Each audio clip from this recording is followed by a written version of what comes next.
Installation of tile visuals differs only slightly from wood planks in that the grout lines must be pattern matched. We will define a single tile as a 16-inch by 16-inch visual and a plank as 48 inches consisting of 3 tiles. The first step is to choose which direction the planks will run.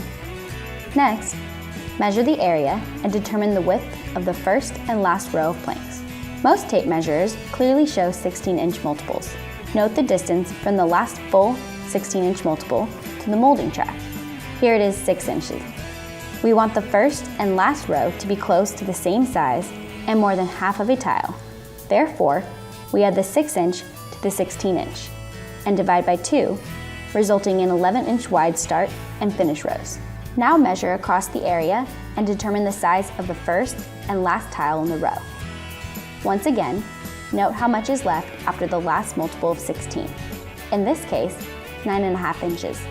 The half inch will provide the expansion gap on both sides.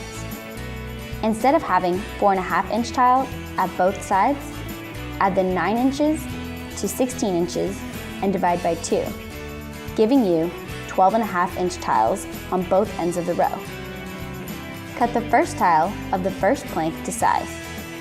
Assemble the first row by engaging the end joints. If the planks must be disassembled while cutting and fitting, they must be slid apart while flat. If the remainder from the last tile in the first row is long enough, it can be trimmed and used to start the second row. To begin the second row, the first tile on the first plank will have to be cut to match the first row. The tile grout lines must match for a realistic visual. Therefore, the first plank in every row will need to be cut.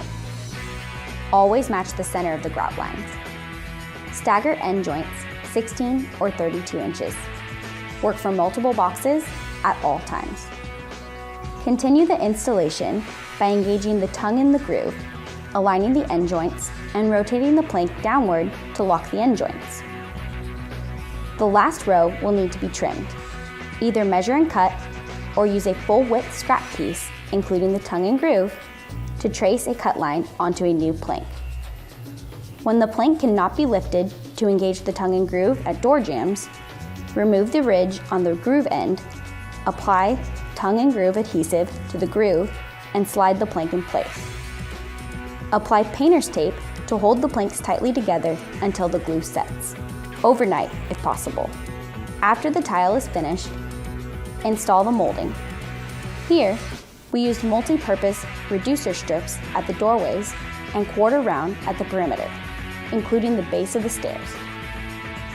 Now, your new floor is ready to be lived on.